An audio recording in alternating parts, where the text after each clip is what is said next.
மகன் கிடையாது. நானே தெய்வம். எனக்கு யாரும் அம்மா கிடையாது. அப்படியா? அம்மா நீ எப்படி பிறந்தாய் தெரியுமா? எப்படி? மூடி ராவலில் அனைத்தும் பொருளாக இருக்கக்கூடிய கைலாசவாசருக்கும் பார்வதி அம்மாவுக்கும் இடையிலே நாரதனால் கலகம் உண்டாக அந்த கலகமானது முற்றி பார்வதியும் பரமனுமாக கோபம் கொண்டு ஒருவரை ஒருவர் கோபித்து தூசித்துக் கொண்டிருக்க கோபம் கொண்ட பரமக்கடவுளாகப்பட்டவர் பார்வதியை எரிக்க தன்னுடைய நெற்றிக்கண்ணை திறந்தார். அந்த நெற்றிக்கண் தீப்பொறி பார்வதியை நெருங்குவதற்கு முன்பாக பார்வதி ஓடி வட்டப்பாறையின் முன் ஒளிந்து கொண்டார். அப்பொழுது அந்த தீப்பொறியாகப்பட்டது வட்டப்பாறையின் மீது படீர் என்று பட்டு அந்த பாறையின் மீது பரமனுக்கு கேதுவை போல பிறந்த நீ பரமக்கேதன் என்பது உண்மையா பொய்யா? உண்மை இல்ல, கிடையாது. இது பொய். உண்மை உண்மை உண்மை. அது மட்டுமல்லப்பா, நீ சிவனுடைய நேத்திரத்தில் பிறந்து வருகிறாள். உனக்கு சிவனேஸ்வரன் என்ற பெயர் உண்டானது. இதுவும் உண்மையா பொய்யாடா கண்ணே? பொய். இதுவும் பொய். இது உண்மை. அதுக்கப்புறம் என்ன நடந்தது தெரியுமா?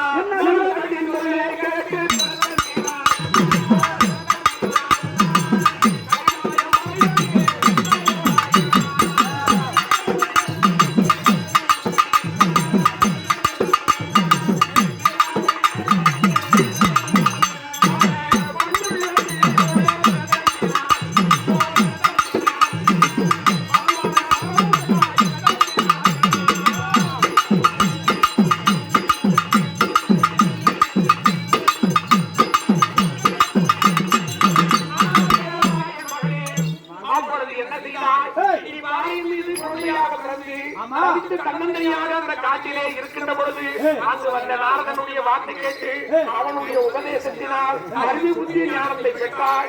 தாயாகப்பட்டவரும் தந்தையாகப்பட்டவரும் இழிவுபடுத்தினார் என்று அவனுடைய வார்த்தை கேட்டு கைலாய மலையும் சென்றார். அங்கு பரமனிடமும் பார்வதி இடத்திலோ பண்பான பிள்ளை போல நடித்து காலை சுற்றிய பாம்பு கடிக்காது என்பார்கள். அதை போல நீ என்ன செய்தாய்? அந்த பரமனுக்கும் பார்வதி காலை பிடித்து வரத்தை பெற்றாய். அப்படி வரத்தை பெற்று என்ன செய்தாய்? அந்த வரத்தை பெற்று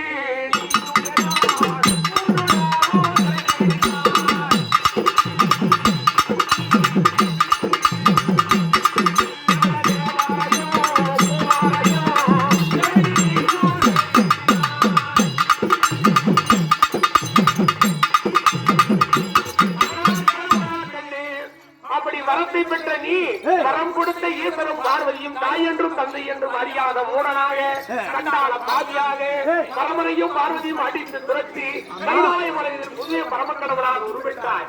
அது மட்டுமல்ல, தேவரும் மூவரும் யாவரையும் சிறைபிடிக்க எண்ணி அனைவரும் அடித்து துரத்தினார். இது உண்மையான பொய்யா? இது பொய். உண்மை கிடையாது, பொய். இது உண்மை. உண்மைதான். இதுவரை நடந்தது சொன்னேன். இனி நடக்க போவதை சொன்னால்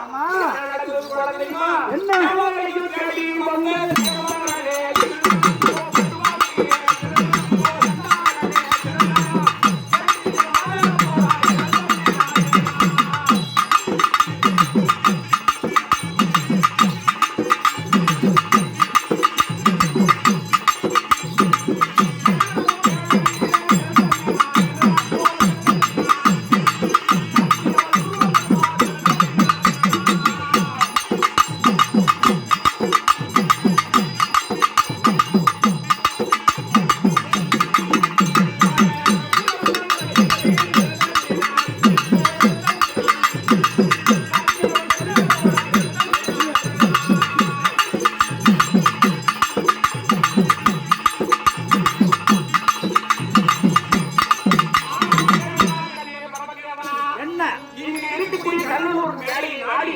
எப்படி வந்திருக்கிறாய்?